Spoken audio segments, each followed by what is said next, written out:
Bienvenue dans notre école de sagesse chrétienne selon l'esprit de saint Thomas d'Aquin, où la foi catholique cherche l'intelligence pour mieux comprendre son contenu et mieux le vivre.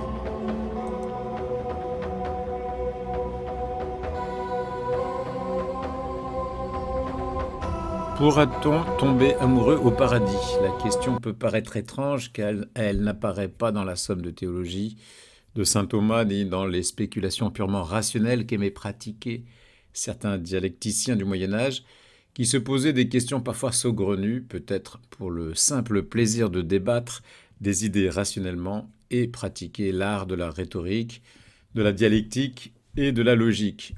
Nous ne parlons pas des sophismes goualidiques du XIe siècle, telle la question insoluble: lorsqu'un porc est conduit au marché, est-ce l'homme ou la corde qui le tient? Il se trouve que la question d'aujourd'hui nous est venue dans le sommeil sans vouloir nous prendre pour un Don Bosco. Serait-ce une inspiration d'en haut? Après tout, le célèbre père américain Mike Schmitz avait fait une vidéo sur le thème « Reverrai-je mon chien au paradis ?» Question à laquelle il avait répondu par l'affirmative.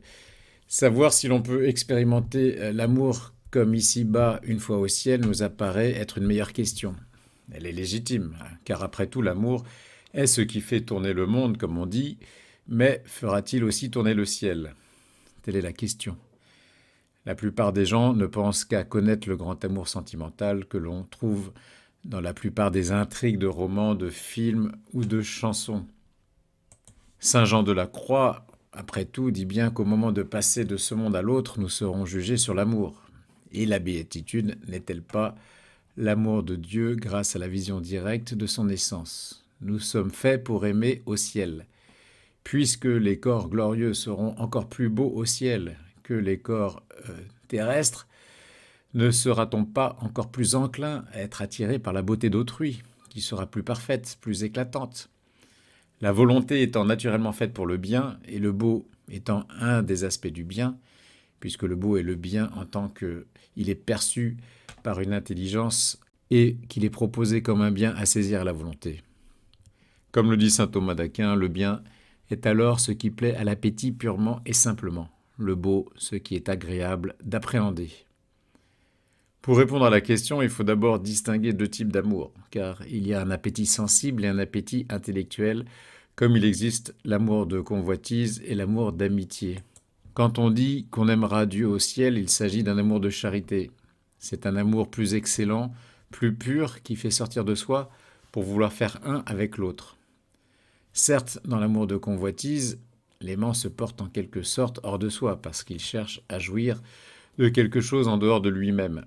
Mais ce bien extérieur, dit saint Thomas, il cherche à l'avoir pour soi. Il ne sort pas, à vrai dire, de soi.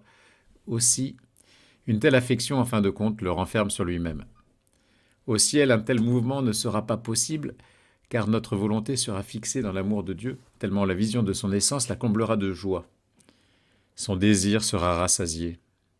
Mais, comme c'est un amour de charité, on aimera les autres à cause et comme à travers cette dilection parfaite de Dieu.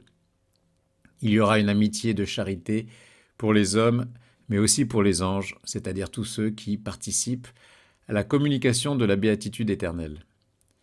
Saint Thomas dit que celui qui a la charité pour Dieu peut aimer son prochain par cette même charité. Et cependant, on peut aimer le prochain sans avoir encore la vertu de charité par quelque autre amour, comme cela a lieu ici-bas.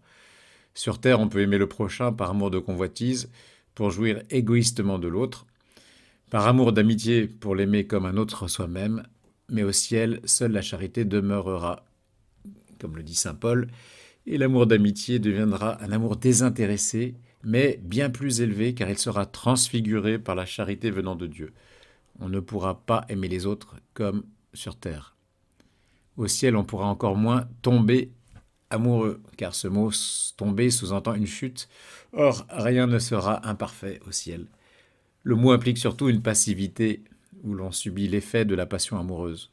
Or, il n'y aura plus de passion au ciel, dans le sens où les âmes ne recevront plus rien des réalités extérieures sensibles, comme quand le corps vivait sur terre. Le corps, ce que cette âme animait. Les sens ne seront plus les pourvoyeurs de connaissances pour l'âme. L'intellect n'aura plus à extraire des concepts à partir des choses matérielles pour penser. Tout nous sera donné directement par Dieu dans la vision de son essence, et cette lumière divine, perçue comme intérieurement, rejaillira sur le corps, le rendant ainsi subtil, clair, impassible et agile, selon les 4 conditions des corps glorieux enseignées par saint Thomas. Si l'amour consiste dans une certaine modification de l'appétit sous l'influence du désirable, et qu'il est évident que c'est une passion, au ciel, ce genre d'amour ne sera plus possible. Après la résurrection, à cause de son pouvoir, l'âme empêchera le corps d'être changé par un agent, et c'est ce qu'on appelle l'impassibilité.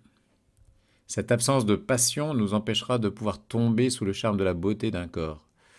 Non seulement parce que les passions n'auront plus d'utilité, mais aussi parce que l'âme aura le contrôle total du corps qu'elle animera. Le corps de l'autre sera un corps spirituel. Il n'y aura plus ni mari ni femme, nous dit Jésus, et nous serons comme des anges. Ici, le comme n'est pas une identité stricte, mais désigne plutôt une ressemblance. Les bienheureux, avec leur corps glorieux, auront des points communs avec la façon dont les anges agissent. Le mode de connaissance sera le même que pour eux. Rien ne viendra du corps, tout viendra de l'illumination directe de la lumière divine. Il y aura donc beaucoup d'amour au ciel, mais ce sera un amour purifié, spirituel, une contemplation qui nous remplira de joie et assouvira notre désir. De plus, comme la gloire du corps est peu de choses en comparaison de la gloire de l'âme, selon saint Thomas, l'essentiel sera bien la beauté spirituelle de l'âme du prochain et non la beauté de son corps, même glorieux. Ceux qui ne vivent que pour les plaisirs corporels vont être déçus. C'est pour ça qu'ils ne désireront sans doute pas le ciel comme ils ne l'ont pas désiré ici-bas. Une conversion sera nécessaire pour désirer le ciel.